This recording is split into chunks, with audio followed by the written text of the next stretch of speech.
think we've had a couple of wonderful panels tackling some very significant issues in terms of, the healthcare changes and how we're involving those that are in the world of the serving the vulnerable populations within the social service world, and how those two worlds are sort of coming together. The traditional social service organizations with healthcare sector, and how do we best serve, what are the models to best serve older adults so they could age well and live well in the communities. We've also looked at, and talked about models of, how we turn cities so that they are age-friendly communities, and not just for today's older adult populations, but for generations to come. So, and in both of these examples, I think that clearly there's a need for advocacy and many sort of sense of the word, and in terms of advocating that we continue to to come together, work together to move some of these models forward, and in some cases overcome the political and the regulatory realities that prevent us from moving forward. And so it needs us to continue to to stay focused and move forward. I think clearly, if I could simplify this before I ask our esteemed senator to come up and give us a rallying cry and moving forward, essentially what we're hearing throughout this day is that again, it's just a reminder to all of us. What we really know in this room is that we do have this silver tsunami. That's here. It's today. It's happening. With that comes that increased need and increased demands for, doing things maybe differently, looking at different ways of accomplishing that. As a result of that increased need, that increased demand, and the increase in numbers, there are many issues that are going to have to be addressed. We've heard housing, we've heard transportation, we've heard access to retirement funds, particularly around Social Security, and also access to quality health care. And also we talked about preserving and strengthening the safety net. We also heard clearly that there's got to be consumer support. And because there's great diversity among essentially the older adult population. It's not a monolith group. So we got to think as a coalition, how do we involve the older population and having them come together and really uniting in a common message to consider the appropriate policies to help all older adults age successfully, no matter if you have money or do not have money, no matter if you are disabled or not, no matter if you're 65 versus 85. So there's a need to figure out how to really bring the older adult population together. And not only the older adult population, but we keep hearing it too, it's the younger population. I am so pleased, and the question was asked, so many millennials are in the room, and I saw a number of hands go up, because that's a critical point. It's not just as, about us in terms of who the older population is, but it's also the next generations. And we need to all work together. And lastly, we need and acknowledge we need political support. We need champions. We need, and as part of that, it's upon us to also educate those individuals or decision makers so they can become champions, enable them and help them become the champions. As a result, James talked about evidence-based. This coalition has been very much part of that fight. We've been educating these members. And now, as a result of their actions, they truly are champions. They're coming, they're coming to support that need for continued funding and finding a way to address the gap between what's needed and the actual dollars that are there. And so the city councils basically really have come, because of the work of this coalition and the number of years now that we've been going and calling and educating them on, and also helping them to understand what's the difference between, Rexon Park Community Senior Center versus a multi-purpose senior center. So we've come a long ways, and we need to continue that. And in that process, we need to bring champions along with us. So it really pleases me to be able to have the Senator Ed Hernandez here with us today, who is going to share with us some of his thoughts in terms of what we can continue to do as individuals and also as members as part of this Los Angeles Aging Advocacy Coalition to keep the movement moving forward. You know, I certainly don't want to put the Senator on the spot, but certainly one of the things that you know, particularly in this state, I mean, the reality is the majority of the folks that we're working with are really aligned with us. You know, they're aligned, they support, they're sensitive, they're compassionate. You know, we often get, yes, we understand it. Yes, we know and we're with you. But my question is, you know, how then do we get these same individuals who are with us, but when they're having to split hairs in terms of, you know, where does my vote go? I've got two things to fund. One is for this, and this is for aging. Oftentimes, we know aging doesn't get that vote. So the question is, what can we do together as individuals and collectively to begin to change that so we get more successes in terms of, you know, out of 10 situations like that we can go from 1 to 9. You know, I'm not looking for perfection, but I'm certainly looking to move the needle.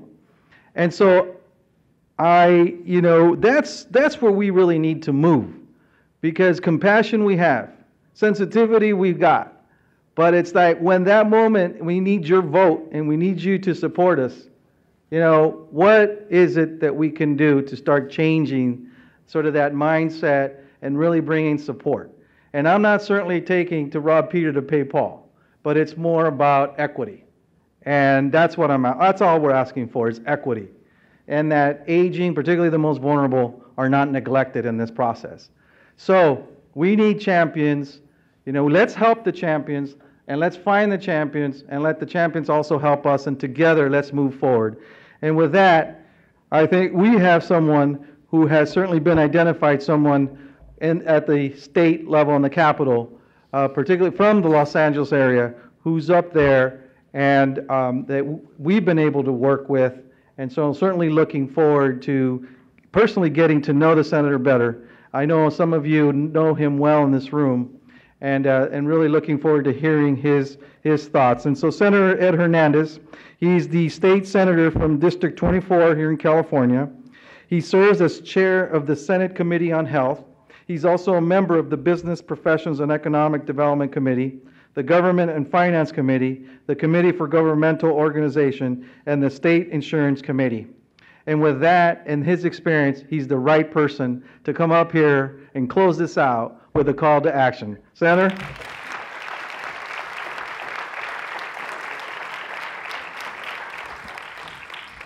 Good afternoon, and thank you for that very, very kind introduction. I heard the term the silver tsunami. I think in my case, it's the thinning tsunami. Unfortunately, as I get older, my hair doesn't become gray, it just becomes less and less. But I'd like to just kind of dovetail on a comment the young man made over here earlier about his parents. And I'm kind of in an interesting stage of my life because when I was, a child, I didn't think of anything. I was just, preoccupied with growing up. When I was a young man, I was so preoccupied with my own career and my kids and my family.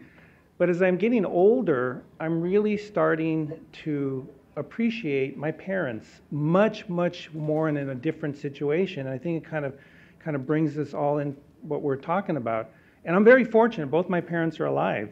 And as a matter of fact, every Saturday morning, without fail, unless I'm out of the state, I have breakfast with them because it's my time to catch up with them. But more importantly, because my mom makes me homemade tortillas, pork and green chili. I mean, it's just incredible. But I see them in a much different light because they're getting older and they're getting more frail.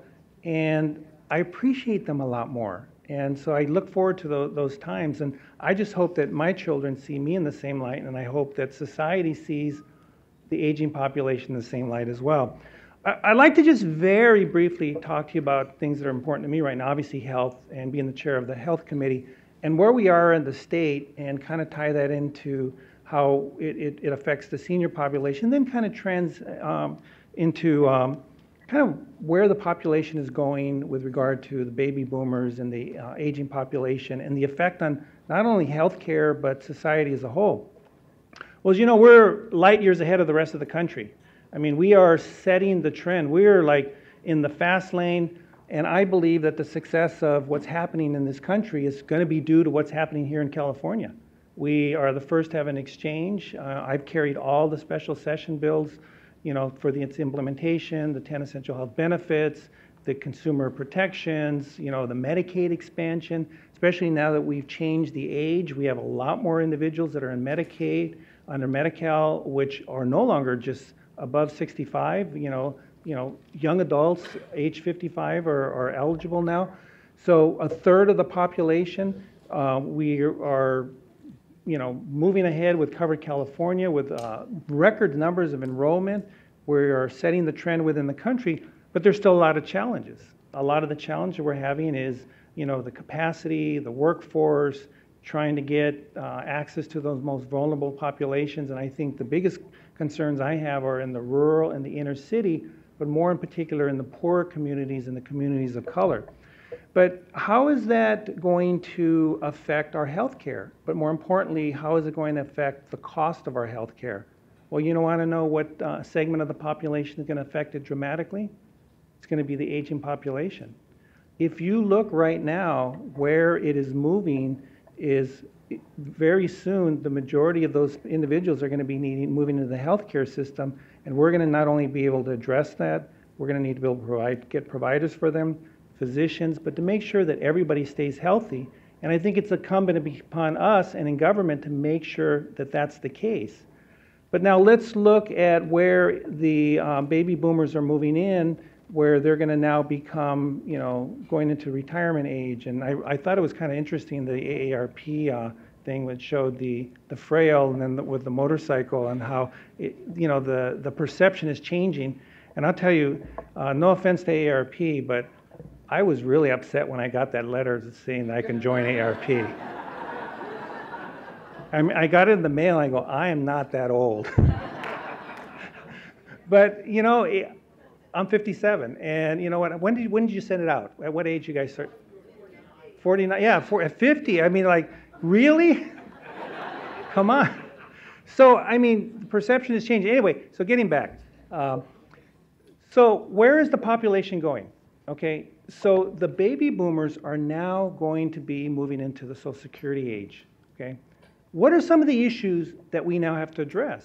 Keep in mind that to fund Social Security, there's a myth that, you know, you think that you pay in all these years while you're working, and then when you retire, you get that money back.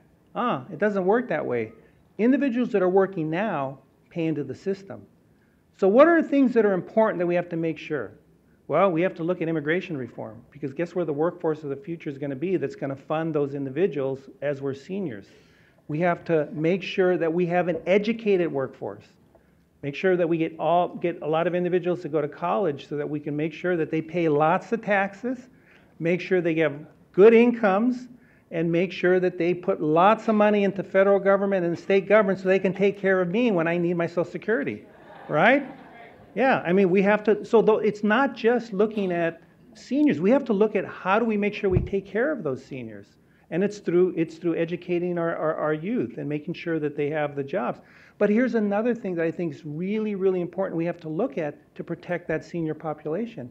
We have to look at income inequality that we have in this country, where we are having a shrinking middle class and we're having fewer and fewer people that are making a lot of money, and a lot less people are making a lot more people are making a lot less money and working a lot harder. And how do we change those dynamics in our country? You know what I mean? So all of those things are things that we have to look at of how we're going to make sure that we move forward. But it all ties in, okay? So the question was the call to action. Well, what is it that you need to do? Well, first of all, I commend you for I guess it's your 6th annual, right? Number one. But most importantly is to continue to advocate, but it's not just advocate for seniors or individuals that as they're aging, but advocate for all issues of it and it doesn't matter where you're at, whether you're, Ultimate and or AARP, but talk about housing, talk about the environment, talk about transportation. I really enjoyed listening about transportation, how it affects not only the entire community, but how it affects, the senior population. Advocate for, your constituency group, but more importantly, how it ties in to everything. You know what I mean? So that would be my recommendation and my challenge to you and your call to action. And I was asked to speak for 15 minutes, and I think I'm right at it. Did you want me to open up to any questions at all or not? I'll open up to some real quick questions, and keep in mind there's two types of questions. There's good ones and there's bad ones. The bad ones are the ones that I don't know the answer to. So don't ask any bad ones. And this young man here so I have a health collaborative that I do every quarter. So he is a representative from AARP. He does, you don't pay him enough. This guy is at all my meetings advocating for AARP in health and healthcare. He is incredible, right? He's one of your best volunteers, Mr. Schultz. Give him a round of applause. I have a fundamental question.